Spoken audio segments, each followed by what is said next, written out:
Bonjour à tous. On va commencer. Vous m'entendez bien, j'espère, ouais. Ouais. Donc, Mélanie, je vais me présenter déjà. Mélanie Gauthier, je suis l'adjointe à la chef du bureau de la stratégie, de la gouvernance interministérielle et territoriale des politiques de ressources humaines et de l'appui aux réformes. Bureau StratRH, c'est plus court, plus simple. Donc, qui se trouve au sein de la DGAFP. Donc, déjà, je voudrais vous remercier tous de participer et de votre présence à cette table ronde, donc qui est intitulée Favoriser l'affirmation d'une culture des administrations, partager des valeurs communes et redonner du sens au collectif de travail. Donc, qui vise à vous présenter la démarche que nous avons initiée. Et pour ce faire, cette table ronde réunie aujourd'hui afin de vous partager aussi des retours d'expérience d'organisations qui ont déjà enclenché cette démarche et avec lesquelles nous avons travaillé. Donc la direction départementale de l'emploi, du travail et des solidarités du Gard, la DETS du Gard, avec Madame Véronique Simonin, qui est sa directrice. Bonjour Madame Simonin et merci pour Bonjour. votre présence et la direction des services départementaux de l'éducation nationale de la Marne, la DSDN de la Marne, représentée par sa secrétaire générale, Madame Anne-Sophie Laval. Bonjour Madame Laval et merci aussi pour votre présence. Bonjour madame, merci.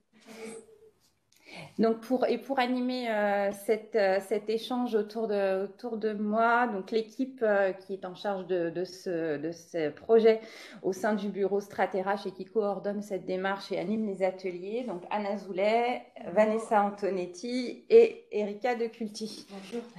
Voilà. Bonjour. Donc avant de lancer les échanges et les débats autour de cette démarche, je vais vous en faire une rapide présentation. Donc c'est vrai qu'aujourd'hui les organisations publiques doivent faire face à de profondes mutations du fait à la fois de nombreux chantiers de transformation publique engagés depuis plusieurs années, mais aussi par les conséquences récentes de la crise sanitaire. Ce contexte impacte largement les structures dans leurs modalités de fonctionnement, dans leurs pratiques, et met en lumière la nécessité de s'appuyer sur les ressources humaines comme un levier de transformation publique. C'est donc dans ce contexte que la prise en compte de la dimension culturelle dans les réflexions semble aujourd'hui essentielle dans un cadre de l'accompagnement RH des réformes, tant pour favoriser l'acceptation du changement que pour construire et accompagner des organisations qui évoluent. Et donc c'est pour cela que la DGAFP a souhaité proposer des outils favorisant l'affirmation d'une culture commune des administrations. Alors qu'est-ce qu'on entend par culture commune des administrations? La dimension culturelle, elle est encore très peu prise en compte dans la fonction publique. On entend souvent parler dans le privé de culture d'entreprise couramment, mais c'est vrai que dans la fonction publique, la culture d'administration reste encore très peu investie. Elle se caractérise pourtant par un modèle culturel spécifique. Donc on peut, alors comment définir ce concept? On peut le définir comme ce qui se caractérise nos organisations, ce qui nous rassemble autour d'un collectif, autour d'un sentiment d'appartenance commun et de valeurs partagées et qui permet de donner du sens au collectif de travail. Donc c'est vraiment quelque chose qui nous semble vraiment important. Et toutes les organisations se caractérisent par une culture propre, structurée autour d'un ensemble de règles, explicites ou implicites, et de valeurs communes qui fondent le système de cohésion et de cohérence de groupe. Le tout étant ensuite d'identifier cette culture et ces valeurs. Donc il s'agit d'une dimension essentielle qui nous semble importante à investiguer dans le contexte actuel de profondes mutations organisationnelles et notamment en lien avec les réformes de l'État. Donc, la DGAFP, on a souhaité pouvoir proposer des interventions auprès de structures volontaires afin de les accompagner dans l'identification d'une culture commune sous un format d'atelier collaboratif qui permet à la structure de s'interroger sur les modes de fonctionnement internes et à la fois internes et externes, de se tourner vers l'extérieur. Donc, pour de réaliser ce diagnostic, on propose une méthodologie en plusieurs temps, donc, qui a été mise en place. Alors d'abord un questionnaire qui est déroulé en séance. Donc chaque participant complète une grille individuellement en fonction de son propre ressenti et de sa propre vision des choses.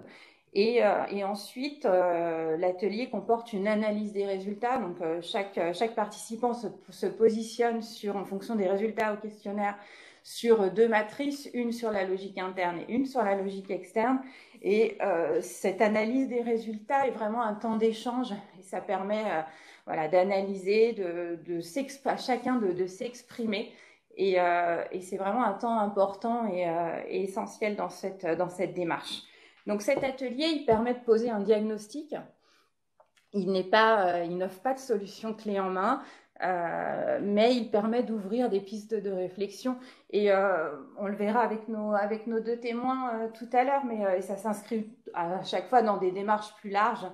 Et ça se veut une étape au sein de réflexion et d'action plus globale. Alors, on a une petite vidéo à vous projeter qui présente la démarche pour compléter. On vous retrouve juste après.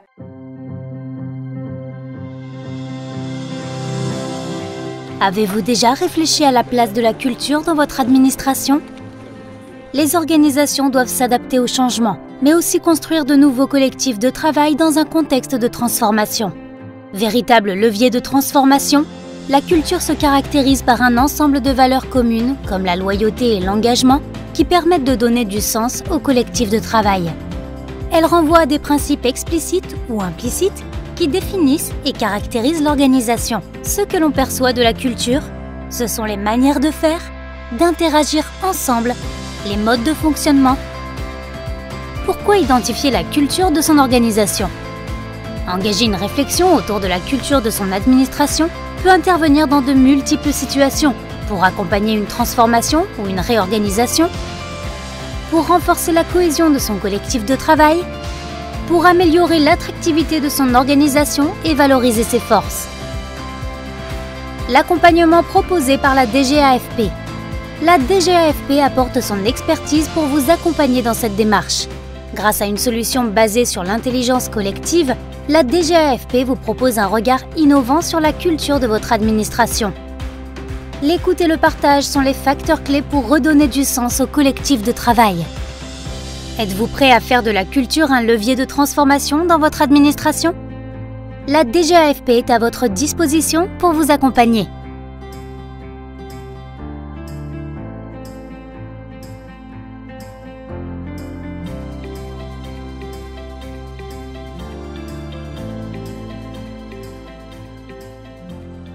Cette vidéo est accessible sur le site de la bibliothèque des initiatives RH et également il y a eu des relais sur les réseaux sociaux des GAFP. Mais pour ceux qui veulent, n'hésitez pas, on remettra le lien sur le chat ou on repartagera. Voilà. Donc bon, en tout cas, ce qu'on a voulu, c'était une présentation un peu ludique aussi de cette démarche. Donc voilà. Donc vous avez désormais normalement une vision peut-être un peu rapide de cette démarche, mais je pense qu'on comprend jamais mieux qu'avec des exemples. Et donc c'est pour cela qu'on a souhaité proposer aujourd'hui ce webinaire pour présenter la démarche, mais surtout pour partager autour de retours d'expérience. Et donc merci encore à nos deux témoins, Madame Simonin et Madame Laval. Et je passe la parole à Anne pour la suite. Alors bonjour à tous, bonjour Madame Simonin, bonjour Madame Laval.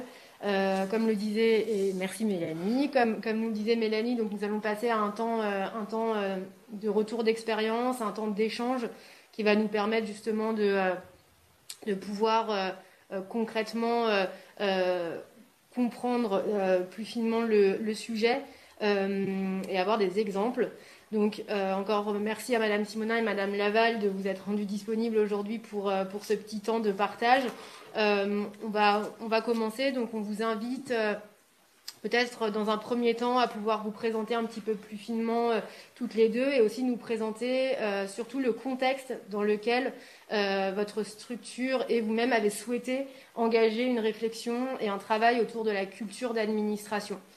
Donc je vous en prie, peut-être Madame Simonin, allez-y en premier. Bien, merci. Bonjour à toutes et tous et merci vraiment pour ce temps d'échange. Je crois que dans le PowerPoint que vous avez, enfin le petit film que vous avez présenté, vous avez dit vraiment beaucoup de choses très intéressantes, peut-être même l'essentiel de ce qu'il faut savoir à mon sens et partager sur cette culture d'administration.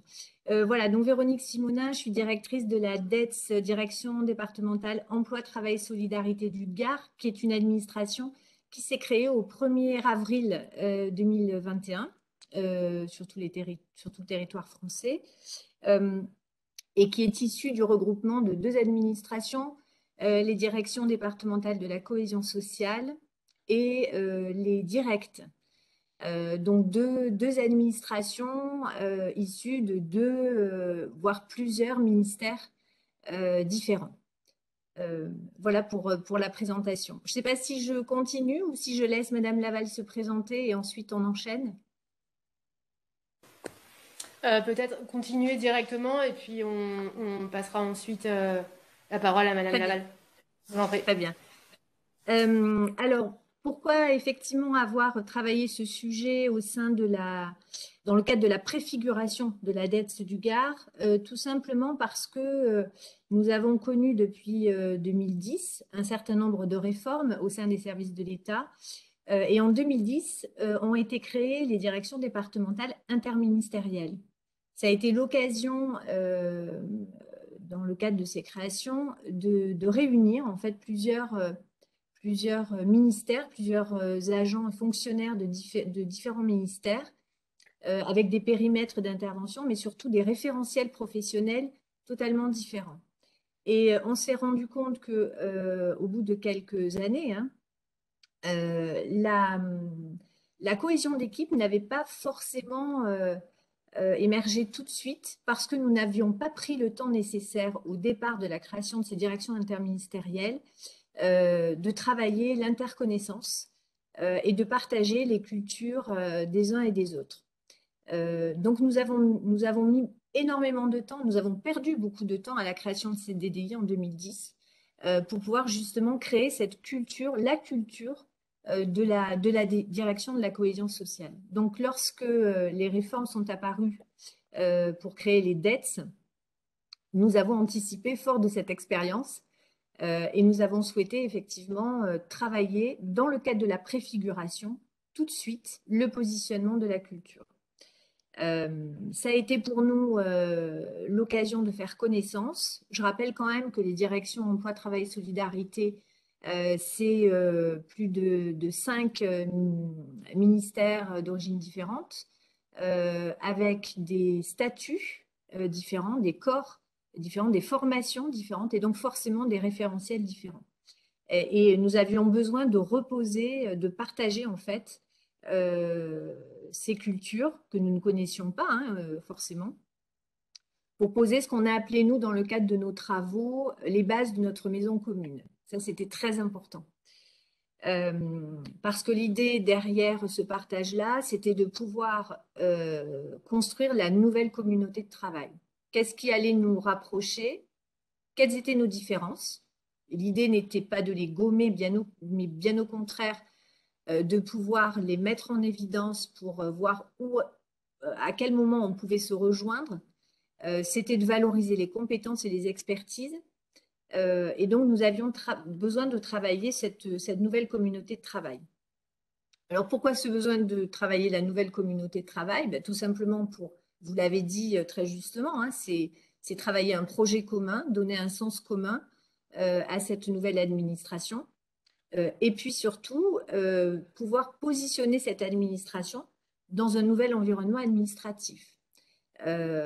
Si les réformes au sein des administrations sont travaillées, sont connues, sont digérées, elles ne le sont pas forcément vis-à-vis des partenaires extérieurs, institutionnels, associatifs, voire les usagers tout simplement, Et le fait de pouvoir ancrer notre propre culture au sein de la DETS, c'est aussi un gage de pouvoir mieux partager vis-à-vis de l'extérieur ce que nous sommes et le projet que nous portons. C'est dans ce sens, en l'occurrence, que nous avons établi des webinaires à l'issue de ces travaux sur notre projet, notre culture. On a réalisé des webinaires à l'attention de nos partenaires. On en a fait 3. La préfète était présente. Et on a pu, de fait, avoir une présentation commune et présenter ce projet commun que la DETS Gare, la nouvelle DETS du Gard, pouvait porter. Alors, je vais dire et très rapidement le dernier élément et par lequel j'aurais peut-être dû commencer aussi, c'est que le fait de travailler ensemble, ces différences de culture nous permettaient aussi de donner un sens à une réforme qui, je le rappelle, reposait quand même sur la réussite de l'interministérialité, puisque la dette, c'est la rencontre des politiques sociales et des politiques de l'emploi pour faire en sorte que l'usager puisse avoir une prise en charge globale tout au long de son parcours. Donc, vous voyez que là, les enjeux de l'interculturalité, ils sont multiples. Ils sont à la fois pour les personnes qui sont de l'intérieur, les fonctionnaires, le positionnement de l'État vis-à-vis des partenaires, et puis, bien évidemment, donner le sens à la réforme, comme je vous le disais.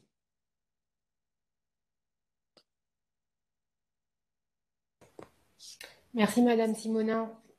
Madame Laval, je vous en prie si vous souhaitez prendre la parole. Merci, Madame Goulet. Bonjour à toutes et à tous. Je suis Anne-Sophie Laval, secrétaire générale de la DSDN de la Marne. Alors, effectivement, nous nous sommes engagés dans un projet un peu innovant et qui a été accompagné par le FIR, cofinancé.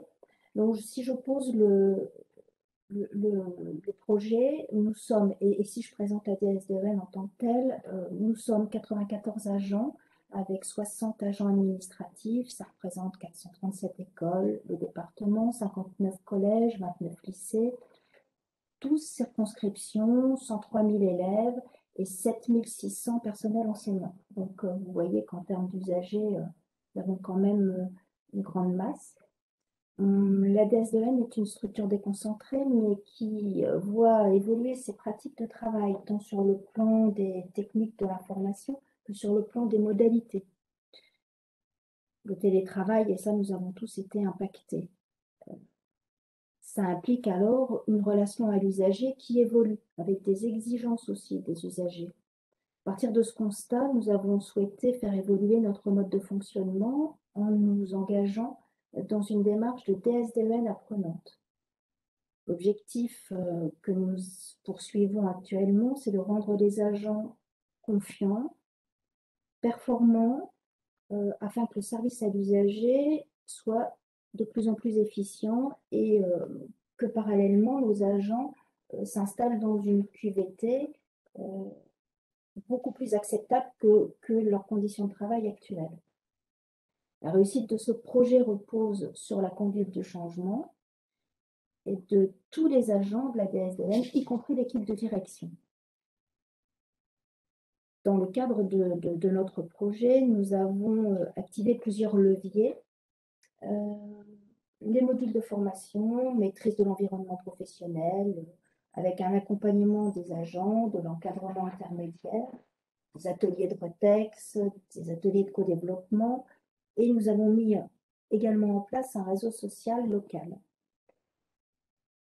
Dans toute cette mise en œuvre de projet, au 1er janvier, nous avons accueilli, suite à la réforme de l'OTE, le service départemental jeunesse et sport.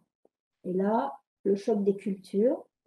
Nous avons effectivement, comme vous, Madame Simoni, accueilli des agents avec des grades différents, des pratiques différentes, des usagers différents.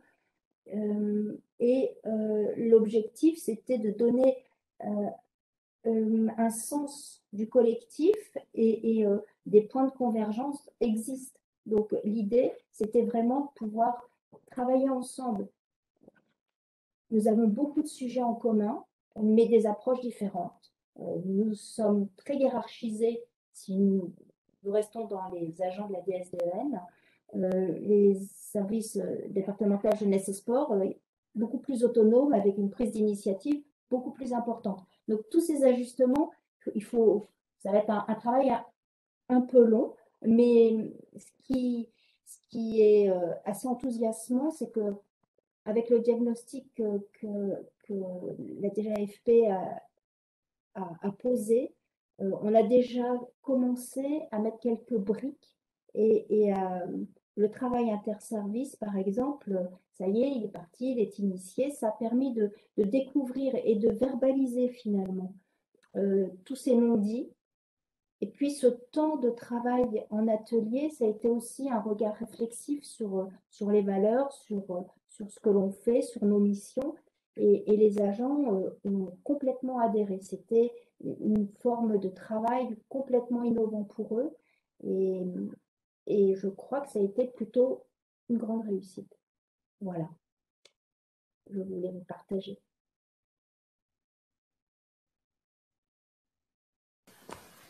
Merci beaucoup à toutes les deux. Alors juste avant de poursuivre dans les échanges, pour les participants donc au webinaire, n'hésitez pas à poser des questions via le chat. Il est disponible pour cela et puis on rebondira justement pour transmettre les questions et les partager à tous. Bon, je passe la parole à Vanessa pour poursuivre les questions et les échanges. Oui, donc bonjour à tous. Donc effectivement, dans la continuité, Madame Laval, de ce que vous venez d'énoncer, donc effectivement, donc les équipes de la DGAFP se sont déplacées donc dans votre structure pour donc mener l'atelier. Donc, ce qu'il était intéressant, voilà, de savoir, c'est ce que vous a apporté l'accompagnement donc proposé par la DGAFP. Et si vous avez déjà quelques grands enseignements à tirer de cette démarche par des retours éventuellement des agents ou sur certaines thématiques qui auraient pu émerger justement à l'occasion de cet atelier. Alors moi, je vois deux niveaux dans votre question, le niveau des agents et le niveau du comité de pilotage, puisque le projet des SDN apprenantes est animé par un comité de pilotage. Nous sommes 3 et ça nous a permis d'avoir une lecture, si je commence par le comité de pilotage, d'avoir une lecture qui correspondait à des retours d'ateliers Retex et de co-développement. Donc, c'était convergent, c'est-à-dire que les agents étaient en attente de reconnaissance, étaient en attente de travail, d'un travail interservice plus poussé, avec ils attendent aussi un projet qui soit transverse. Que nous n'avons. Alors, le projet des SDN apprenantes pour nous est transverse, mais ça correspond bien aux attentes des agents. Ça nous a permis, en l'occurrence pour ma part, ça m'a permis de véritablement mettre le doigt sur la nécessité d'un travail interservice. Je travaillais spécifiquement avec chaque service, mais pas en interservice. Et par exemple, là, j'ai mis en place des groupes de travail interservices. On est parti sur des thématiques. Si vous voulez, ça a été vraiment une aide pour les agents. Dans les retours que j'ai eus, ils ont vraiment apprécié de pouvoir partager des constats, de pouvoir qualifier leur mode de travail, parce que jamais ils ne l'avaient vraiment exprimé ensemble, hein, et puis à partager un mode de fonctionnement. Ils se sont rendus compte finalement que certaines problématiques dans un service, au bout du couloir, il y avait également des problématiques identiques et on pouvait, en se réunissant, essayer de trouver des points de convergence et des solutions. Donc, je crois que l'atelier, ça leur a permis finalement de s'arrêter, de faire une photographie sur leur mode de fonctionnement à un instant T ce qu'ils n'avaient jamais fait ensemble, hein, ensemble, et de libérer la parole et de pouvoir envisager des perspectives qui soient communes sur les missions de la DSDN. Voilà brièvement ce que je pouvais vous dire. J'espère euh, que les groupes de travail que nous avons initiés, et il y en aura d'autres, parce que je crois que ça plaît, j'ai beaucoup de volontaires, ça permettra de donner un sentiment d'appartenance. Et c'est vraiment l'objectif qui est poursuivi. Très bien, merci beaucoup Madame Laval pour ce retour et ces grands enseignements tirés. Du coup, Madame Simonin, je vous laisse la parole donc sur la même question. Qu'est-ce que vous a apporté l'accompagnement de la DGAFP à votre structure et si vous avez tiré des enseignements de cette démarche, lesquels? Je vous en prie. Merci. Alors, le principal apport hein, par la DGAFP, ça a été en premier lieu, je dois le dire, une caution. Une caution sur l'exercice qui a été mené par la direction sur ce sujet-là. Pourquoi une caution? Parce que au moment où on a créé la réforme, je rappelle quand même rapidement le contexte, nous sommes en préfiguration d'une administration qui n'est pas forcément souhaité par tous les agents. Il y a même des postures très réfractaires sur la mise en place de cette administration. Et nous sommes en période, nous entamons la période de crise sanitaire Covid avec la quasi-impossibilité de se retrouver pour pouvoir travailler justement cette préfiguration et la construction de cette administration. Donc, lorsqu'on a lancé les travaux sur l'interculturalité, on leur a dit c'est un moment nécessaire, il faut qu'on se pose. Alors, je lis en même temps les questions qui sont dans le chat. La question du nombre de participants pour la dette, elle a été forcément posée à un moment donné, mais comme il y avait le contexte sanitaire, nous avons mené ces travaux à l'échelle du comité de direction, c'est-à-dire à peu près une petite vingtaine de personnes, les chefs de service, les 3 directeurs, les assistantes de direction, avec des relais réguliers avec les agents, mais nous n'avons pas pu associer l'intégralité des personnes, des 90 agents qui composent la dette. Voilà. C'est un regret parce que je pense que le sujet doit se poser à l'ensemble pour l'ensemble des agents. Donc, une caution qui a permis effectivement de poser le sujet auprès de l'ensemble des personnes. Et ça a été pour nous une porte ensuite sur des chantiers très structurants, notamment dans le cadre de cette construction, c'est-à-dire pouvoir poser les bases, comme je le disais, d'un projet commun et qui doit amener à se poser la question d'un projet de service commun. On sait que le projet de service, on met en général à peu près 1 an, 18 mois hein, pour construire ces projets-là, mais ça a été pour nous une étape nécessaire pour lancer les travaux du projet de service et du règlement intérieur de la direction départementale. Donc une caution, un vrai booster aussi, parce que quand vos équipes sont venues et via le petit questionnaire, ça a permis effectivement de s'approprier le sujet de la culture d'administration. Ce qui n'était pas forcément, on n'avait pas pris le temps et nous-mêmes fonctionnaires, nous sommes quand même un peu le nez dans le guidon. Donc, on ne prend pas souvent le temps de cette réflexion et ça a permis le temps d'un séminaire à l'extérieur des locaux de la DETS, dans un cadre plutôt convivial, il faut quand même le souligner. Voilà, ça a été une pause dans notre temps administratif et dans notre préfiguration pour pouvoir poser les bases de cette réflexion. Donc, une caution, un booster et puis le lancement d'un travail au long cours sur le règlement intérieur et le projet de service. Et nous avons réalisé une petite vidéo avec vos équipes également sur ce qu'est pour la DETS du Gard l'interculturalité, la nécessité de poser les bases de la culture d'administration lorsque notamment on est dans le cadre d'une restructuration. Très bien, merci Madame Simonin. On va d'ailleurs partager cette vidéo très prochainement aux participants. Je me permets donc, avant de poursuivre, de revenir sur une question pour Madame Laval dans le chat, où donc un des participants nous demande en quoi consistait l'animation d'un réseau social.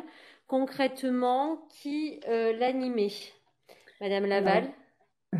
Merci. Le réseau social que nous avons installé, c'est Osmose, et nous avons une community manager et un membre du comité de pilotage du projet des SDN apprenantes travaille également sur ce réseau social. Donc, nous avons lancé ce projet avec un appel aux volontaires. Là maintenant, nous en sommes, alors je vous ai dit que nous avions 90 agents à peu près.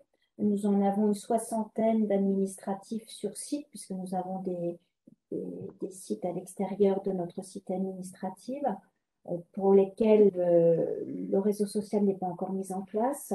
Et nous avons à ce jour 43, je crois, volontaires et participants.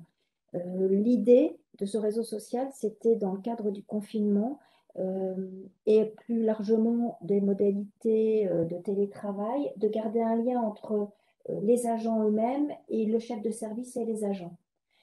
Et je trouve que les agents se sont emparés de cet outil pour échanger, échanger en privé, échanger au niveau professionnel, échanger également quand ils bloquent sur une situation professionnelle qui leur pose problème. Le lien est vraiment immédiat. Et si on est sur le champ de la convivialité, l'amicale de la DSDEN s'est emparée aussi de cet outil. Et donc, ça crée un véritable lien entre les agents. Donc, il est double, hein, cet intérêt du réseau social. Mais c'est vrai que lorsque l'agent est chez lui, le chef de service ne fait pas de différence quand il utilise Osmose entre le fait qu'il soit dans le bureau d'à côté et qu'il soit chez lui à son domicile. Donc, c'était vraiment la plus-value. Mais ça reste encore à travailler. Nous avons lancé des sondages. C'est vrai que l'animation, ça demande quand même beaucoup d'investissement. Mais ça rassemble. Et ça, c'est essentiel. Ça fait partie du projet que nous portons. Très bien, merci Madame Laval. Nous allons poursuivre avec deux autres questions du chat qui concernent plus la DGAFP. Donc, je laisse la parole à ma collègue Erika, qui va donc répondre à ces questions. Bonjour à tous. Oui, donc effectivement, il y a deux questions qui ont été posées par deux participants sur le chat qui ont l'air de se rejoindre. Donc tout d'abord, est-ce qu'un travail en deux temps est préférable, d'abord avec les encadrants, puis avec tous les agents, à une option directement avec tous les agents pour une structure comme la direction régionale évoquée, donc c'est la DRIAT, il me semble, de 2300 agents. Et une autre question qui concerne le scénario de travail et à savoir si un scénario de travail sur la culture administrative est disponible. Donc ça, c'est plutôt du côté de la DGAFP que on peut apporter une réponse et qui sera dans tous les cas personnalisée et contextualisée aux besoins de la structure. Nous, on privilégie pas un scénario par rapport à un autre et un périmètre de travail par rapport à un autre. C'est vraiment en fonction de la problématique de travail, du contexte. Par exemple, si on intervient dans le cadre d'une restructuration ou alors dans le cadre simplement d'une évolution des méthodes de travail ou bien simplement dans un objectif de consolidation du collectif de travail, l'intervention ne sera pas la même et puis surtout ce sera co-construit avec l'équipe projet au sein de la structure qui nous aura sollicité. Donc, comme le disait Madame Simonin, on a préféré travailler sur les encadrants parce que le séminaire les concernait, parce que ça s'inscrivait bien dans tout l'accompagnement qu'ils mettaient en place. alors que la méthodologie a été un petit peu différente à la DSDEN. Donc c'est très libre et il n'y a pas de scénario fixe. En revanche, voilà, on vous invite à prendre contact avec nos équipes à l'adresse mail que je vais vous partager en chat pour que nous puissions échanger si vous êtes intéressé par une intervention. Très bien. Donc on va peut-être poursuivre et on reviendra éventuellement si besoin sur des questions. Tout à fait, merci Erika. Alors pour poursuivre justement sur nos échanges, mesdames, que tirez-vous globalement de cette approche par la culture dans le cadre de vos projets de transformation respectifs?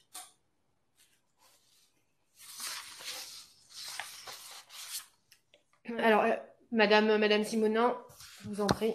Oui, merci. Alors moi, plusieurs enseignements, c'est que le travail que nous avons réalisé a permis assez rapidement de faire émerger les différences d'approche, les craintes aussi des différentes cultures, des différents corps dans la création de cette nouvelle administration.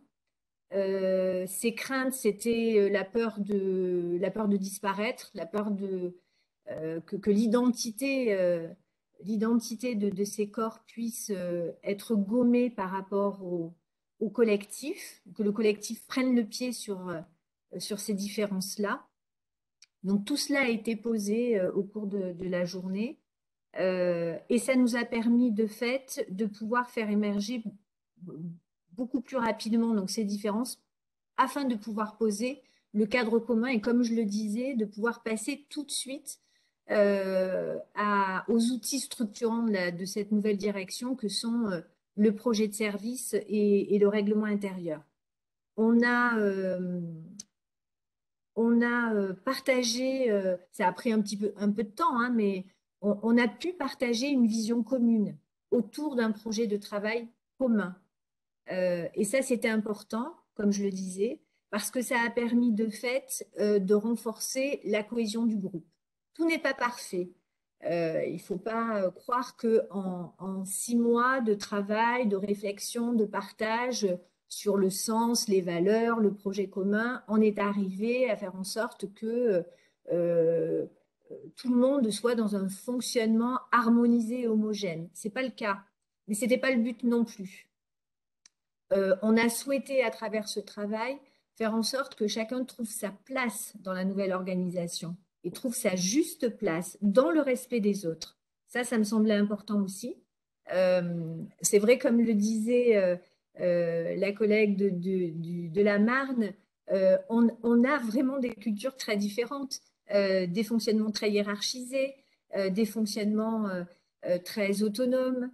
On a, nous, ce qu'on a on a identifié comme étant quand même une puissance forte au sein de la dette, c'est la fameuse ligne hiérarchique du travail qui, au sein même de la dette, a un fonctionnement, on va dire, un peu à part, parce que effectivement, hiérarchiquement, en termes de responsabilité, c'est un statut différent.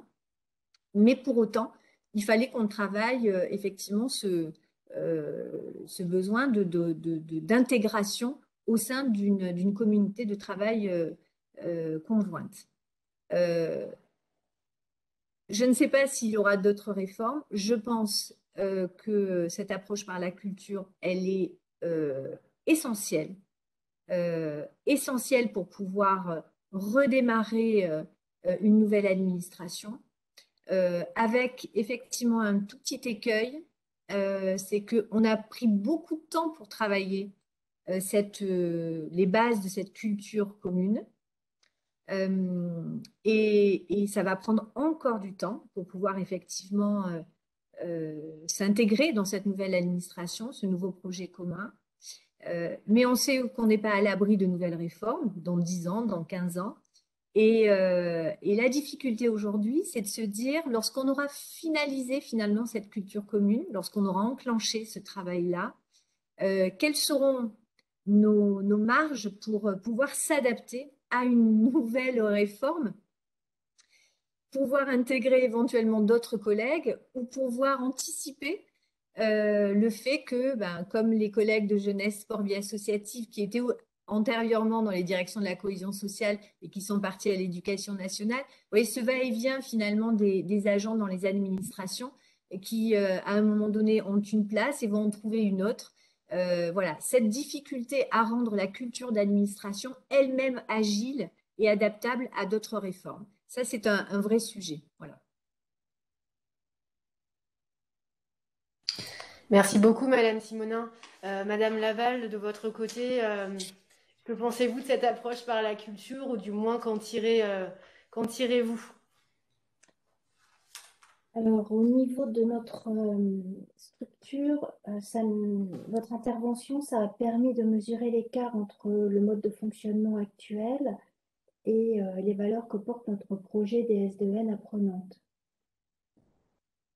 On s'est vraiment rendu compte qu'il y avait une marge de progression assez importante.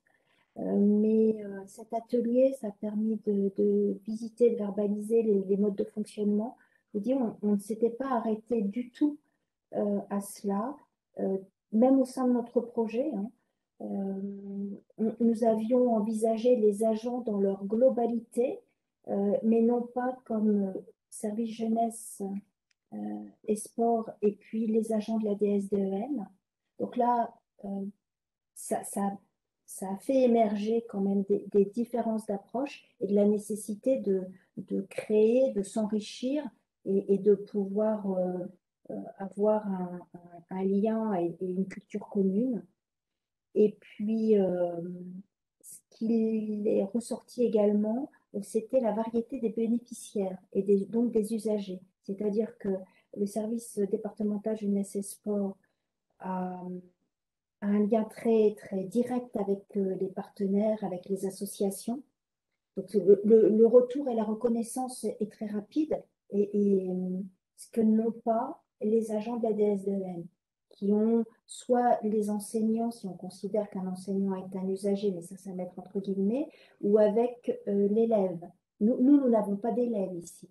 Et donc, on a une sorte d'éloignement par rapport à nos usagers. Donc, c'est apprendre aussi à pouvoir imaginer comment on peut profiter du travail et de la proximité de jeunesse et sport par rapport à nos pratiques à nous. Je crois que c'était vraiment ce temps de respiration, il était indispensable et nous ne l'avions vraiment pas imaginé et ressenti comme absolument nécessaire. Mais grâce à vous, on a pu faire un focus et je pense qu'on avance dans la conception de l'interservice. Voilà. Merci Madame Laval. Alors je crois que nous avons quelques petites questions complémentaires qui sont apparues dans le chat. Oui, donc il y a une question sur les thématiques. Quelqu'un qui nous demande quelles sont les thématiques qui ont le mieux fonctionné. Madame Laval. Dans ce qui a été dans l'approche par rapport à l'atelier? Oui. Écoutez, j'imagine. Oui, je pense que c'est plutôt sur les thématiques que vous avez développées en atelier interservice, je pense.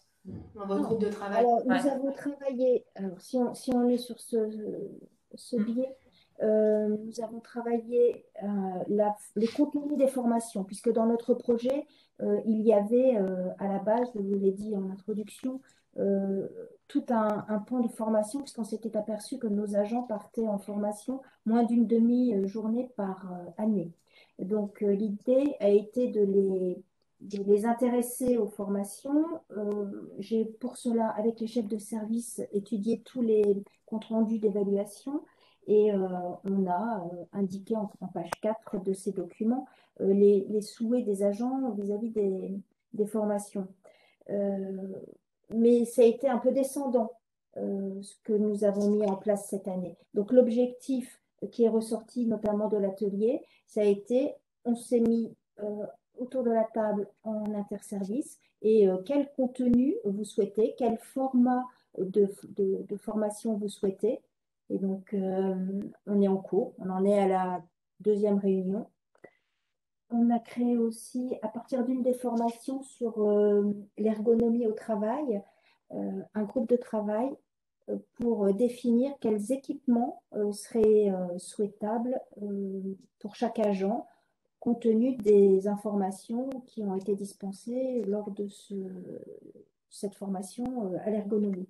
Donc, nous avançons, vous voyez, sur cette dimension interservice qui était quand même le point qui, moi, m'a vraiment interpellée. Et puis la reconnaissance aussi de la direction, ça avait été aussi un point assez important. Et donc j'ai créé des temps de travail, des temps de présentation, des travaux des services devant Monsieur l'inspecteur d'académie. C'est-à-dire que je peux vous donner un exemple. Nous travaillons sur la sectorisation des collèges. Eh bien, l'agent qui a travaillé sur ce dossier, je l'ai invité pendant un temps de travail à présenter son dossier à Monsieur l'inspecteur d'académie. La reconnaissance, elle passait aussi par là. Très bien, merci Madame Laval. On a une autre question, je passe la parole à Anne. Oui, alors merci, on avait une question complémentaire. Quelles seraient pour vous les préconisations que vous pourriez faire pour d'autres structures qui souhaiteraient aussi se lancer dans le cadre de leur projet de transformation, qui voudraient se lancer sur approfondir la culture, avoir une approche aussi par la culture. Quels seraient vos conseils ou vos préconisations? Madame Laval, oui, Madame Laval, allez-y, puis Madame Simonin, excusez-moi. Je pense qu'il faut a priori un diagnostic sur la structure. Et à partir des points d'achoppement, mais le confinement, le télétravail, l'organisation du travail peut être un point de départ et de travailler en groupe avec, avec les agents sur un projet, parce que je crois que les agents ne prennent pas, et moi la première, hein, on ne prend pas le temps de s'interroger sur notre culture commune. Et ce que disait Madame Simonin est vrai. En qualité de fonctionnaire, des réformes, nous en avons eu et nous en aurons. Et on nous demande une certaine souplesse et une agilité. Et si on donne aux agents, à chacun d'entre nous, hein, la possibilité d'aller vers l'autre, de pouvoir trouver des points de convergence, alors je pense que les réformes seront beaucoup plus simples et beaucoup plus acceptables. Il n'y aura pas de position de principe réfractaire. Moi, j'avoue que avec le service départemental jeunesse et sport, je n'ai pas rencontré de position de principe, mais vraiment des personnels qui ont été un peu en déshérence parce que si vous voulez, la réforme a quand même été ultra rapide avec peu de temps de réaction, c'est-à-dire que moi, je n'avais même pas les locaux pour les accueillir. Donc, ils étaient affectés à la DSDEN au 1er janvier. Physiquement, dans les locaux, ça a été au 1er mars. Donc, vous voyez, on a eu cette période de flottement. Ils étaient encore dans leurs anciens locaux. On échangeait, on se faisait des réunions. Donc, on avait des gens qui avaient hâte d'intégrer leur nouvelle structure. Pour autant, ils arrivaient avec et leurs meubles et leur histoire. Et il fallait que cette histoire fasse sens avec la nôtre. Donc, il n'y a pas nécessairement d'absorption, c'est plutôt de la fusion. Et je crois qu'il faut vraiment établir ce diagnostic-là avant de pouvoir travailler sur la culture. Je ne sais pas si j'ai été très claire. Si, c'est très intéressant, très clair, merci. Madame Simonin, est-ce que vous souhaitez ajouter des éléments? Moi, je rajouterais que on a besoin, comme vous le disiez, hein, de prendre ce temps-là et d'avoir surtout peut-être un temps théorique sur ce qu'est la culture, la nécessité de la culture d'administration. Avant d'entamer ce travail-là avec les équipes de la DGFP, moi, je me suis beaucoup documentée. Quel est l'intérêt de se poser ce type de questions? Là, bien évidemment, on vous a présenté d'ores et déjà un peu les fruits de cette réflexion alimentée par les travaux que nous avons menés. Mais il y a un an et demi, lorsque j'ai commencé, moi, à aborder le sujet, c'était quand même assez flou. Je savais qu'il y avait besoin de se poser ensemble avec les agents pour entamer tous ces travaux structurants, encore une fois, que sont le projet de service, le règlement intérieur, mais je ne savais pas trop comment m'y prendre. Et ça a été un outil méthodologique, théorique, intellectuel, je vais dire, qui a été intéressant.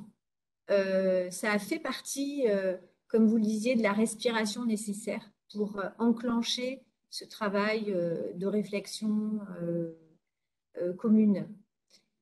Donc ça, c'est la première des choses. Moi, je pense qu'il faut alimenter, il faut un support théorique, il faut arriver à faire comprendre à l'ensemble des agents combien c'est important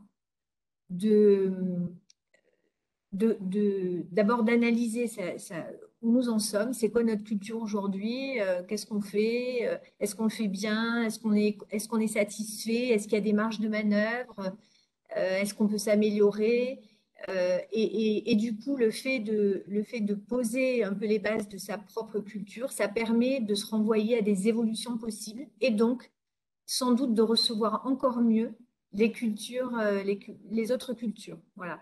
Il y a d'ailleurs en lisant hein, sur le sujet, et notamment sur la culture d'entreprise, vous avez raison, dans le secteur privé, on a beaucoup plus avancé ce sujet-là que dans les administrations. Moi, il y avait une phrase qui avait retenu mon attention, qui était que la création d'une culture doit commencer par l'analyse de la culture actuelle. C'est une évidence. Alors, on peut l'appeler diagnostic, on peut l'appeler temps de réflexion, etc. Mais c'est un moment où on doit se poser la question de quelle est aujourd'hui notre culture, qu'est-ce qui nous rassemble et surtout est-ce que ça fonctionne et comment on peut s'ouvrir aux autres et comment on peut être toujours en mouvement pour accueillir le changement. Voilà. Donc l'apport théorique, pour moi, il est vraiment important.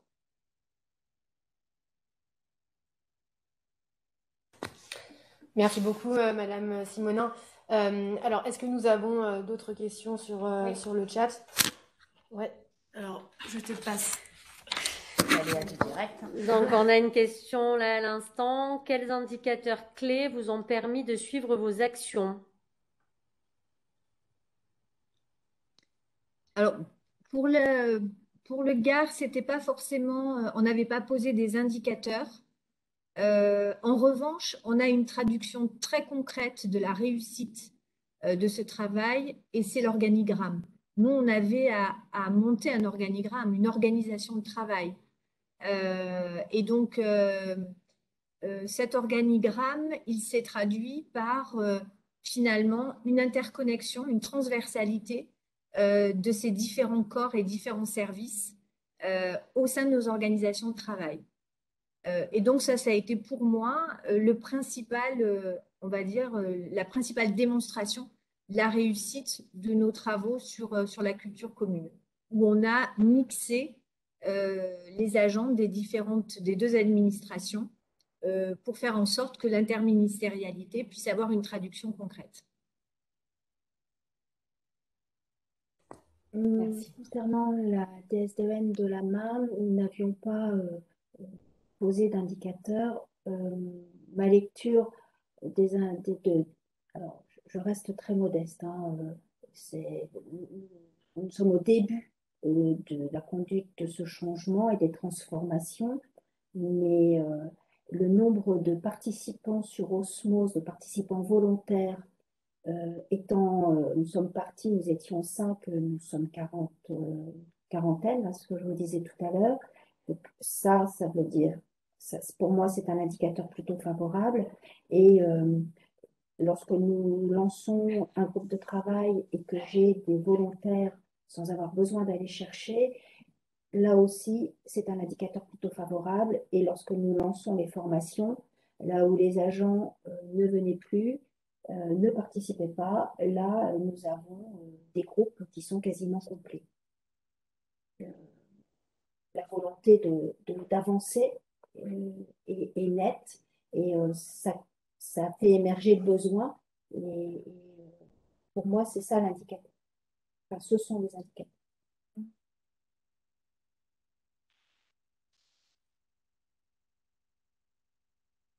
Ah pardon, excusez-moi, j'avais pas appuyé sur le bouton. Merci Madame Laval. Alors voilà, on n'a plus là de questions dans le chat, il me semble. Mais est-ce que vous, mutuellement, vous avez peut-être des points, des questions à vous poser toutes les deux, des points à partager? N'hésitez pas, en tout cas, c'est aussi un temps pour vous pour échanger ensemble. Alors, ce que je voulais aussi partager,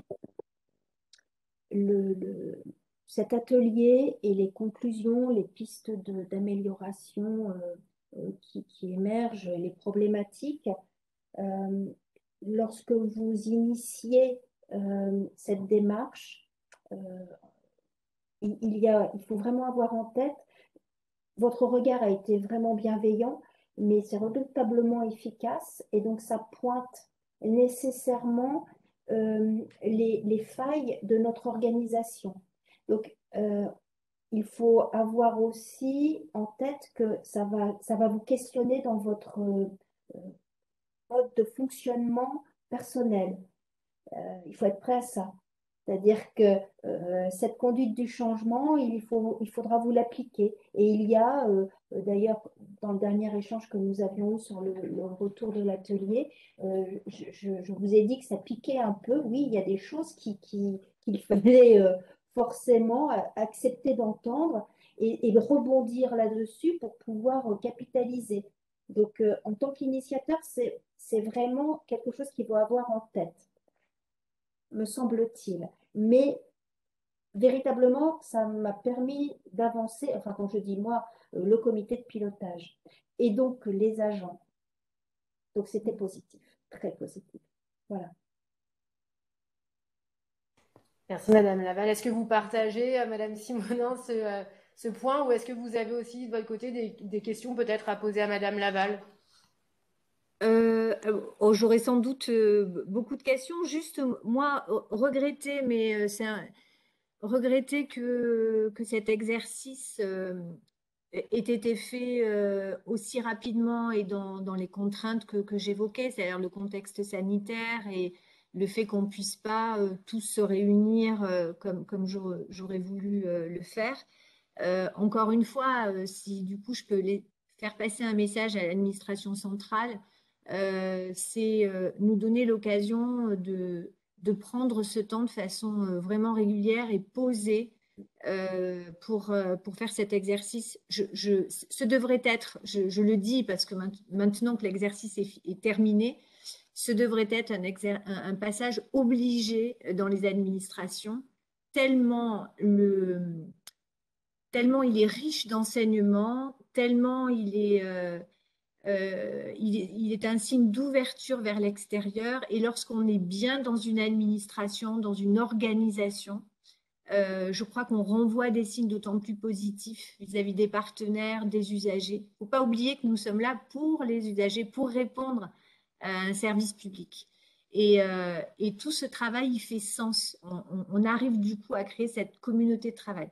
Donc, j'insiste beaucoup sur le fait que ça ne doit pas être réservé par l'initiative de quelques-uns au sein de ce territoire. Ça doit être un exercice imposé, obligé, avec des outils théoriques, encore une fois, pour être nous aussi dans l'acculturation de ce besoin absolument de re-questionner nos cultures, nos organisations, pour pouvoir être beaucoup plus ouverts, encore une fois, sur l'extérieur. Voilà. Donc, très honnêtement, je ne sais pas comment les autres collègues, alors là, pour le coup, Mme Laval a fait partie de ceux qui sont partis dans l'aventure, mais je ne sais pas comment les autres collègues, que ce soit côté éducation nationale ou côté préfigurateur d'ETS, ont pu réussir le pari de la préfiguration, de la création d'une nouvelle entité administrative sans passer par cette case de la culture, du questionnement en tout cas de la culture. En ayant fait l'exercice aujourd'hui, je ne sais pas comment les autres l'ont réalisé. Je souhaitais peut-être rebondir sur un point qui a été soulevé par un des participants, c'est celui de la perturbation en fait, du travail par des revendications syndicales. Alors, je sais de quoi je parle, parce que nous, on y était, on a connu ça, et tant mieux, et tant mieux. Tant mieux parce que euh, euh, c'est vraiment l'endroit, le moment où on peut tout exprimer. C'est vraiment le moment où on arrive finalement à partager toutes les craintes. Et c'est ça le travail sur la culture administrative, c'est vraiment partager ces craintes, ce qui fait nos différences et ce qui nous rassemble. Et dans les revendications syndicales, c'est quoi la problématique? La problématique, c'est de voir son corps statutaire, hein, son statut disparaître à la faveur d'autres. C'est de gommer les différences. Et on a pu répondre à ce qu'on a pu, moi, ce que j'ai appelé des postures syndicales, hein, y compris de cadres qui ne souhaitaient pas rentrer dans ces logiques de réforme par peur effectivement de disparaître. Donc, c'est pas une perturbation, au contraire. Je trouve que c'est venu rajouter quelque chose qui a permis de donner sens à la démarche de la culture. Et je suis même allée de fait plus loin, puisque les DETS France entière rentrent dans un process d'élection professionnelle le 14 décembre prochain. Nous élisons nos représentants du personnel dans le cadre de création des nouvelles instances. Et j'ai poursuivi le travail mené sur la culture avec le lancement d'un séminaire qui se tiendra au premier trimestre 2022 entre la direction et les les nouveaux représentants du personnel, donc un temps d'échange, direction, nouveaux représentants du personnel, justement pour là aussi faire culture commune sur un projet commun de cette nouvelle dette. Donc voilà, il faut arriver à rebondir à chaque fois et les revendications syndicales sont là aussi pour être entendues et gérées par les directions. Je trouve que ce sont des outils intéressants pour pouvoir avancer aussi. Voilà, excusez-moi, j'ai été un peu longue. Non, merci beaucoup. C'est intéressant aussi d'aborder ce point. Écoutez, est-ce que de votre côté, il y a d'autres éléments que vous souhaitez aborder? Sinon, je pense que on va pouvoir conclure cet échange très intéressant et enrichissant pour nous. Merci beaucoup à toutes les deux hein, pour la qualité de vos interventions, la qualité des échanges et les éclairages que ça a pu apporter via vos deux expériences. J'espère que les participants ont pu en apprendre un peu plus du coup sur la culture. Moi, je retiens vraiment, et j'ai entendu plusieurs fois s'arrêter, faire une pause, prendre le temps de respiration, se poser ensemble, les respirations nécessaires. Et tout ça pour analyser, pour faire le diagnostic de sa culture actuelle. Et je pense que c'est un peu l'essentiel finalement de ce travail et qu'on prend rarement. Et voilà. Et moi, je voudrais vraiment insister sur ça. Et c'est ce que je retiendrai. Et puis, j'ai bien aimé aussi votre construction de la maison commune. Je crois que c'est vraiment aussi un point vraiment important. Donc ces deux exemples illustrent l'apport d'un travail de la définition d'une culture commune pour des transformations opérées dans le cadre de la réforme de l'État, enfin de la réforme territoriale, et pour des démarches de transformation aussi des modes de fonctionnement. Mais engager une telle réflexion, ça peut aussi également intervenir dans des situations diverses, hein, comme pour s'intégrer dans une réflexion autour de l'amélioration de l'attractivité, de la fidélisation des agents, ou encore pour renforcer la cohésion au sein d'un collectif de travail, pas forcément dans le cadre d'une réforme, hein, ça peut intervenir dans maintes situations. Donc voilà, je pense que je reprendrai les termes de Madame Simonin, c'est vraiment quelque chose d'important et dont on peut certainement pas se passer aujourd'hui de ce temps à prendre pour analyser et créer une culture commune. Donc merci beaucoup. Vous pouvez retrouver tous les éléments partagés aujourd'hui, hein, notamment la vidéo. Alors on l'a partagée sur le chat, mais elle est aussi sur la bibliothèque des initiatives RH, qui est accessible sur le portail de la fonction publique, et vous avez également l'adresse pour nous contacter. Donc si vous souhaitez échanger avec nous et éventuellement envisager un atelier ensemble. Voilà, et je crois que c'est tout. Et normalement, si tout fonctionne bien, on pourra partager aussi le replay de ce moment pour ceux qui voudraient le revoir ou pour si vous avez des collègues qui n'ont pas pu être présents aujourd'hui. Voilà. Merci beaucoup à tous et merci particulier à tous les deux. Merci. Merci à vous. Merci bien. Bonne journée à tous. Au revoir. Au revoir.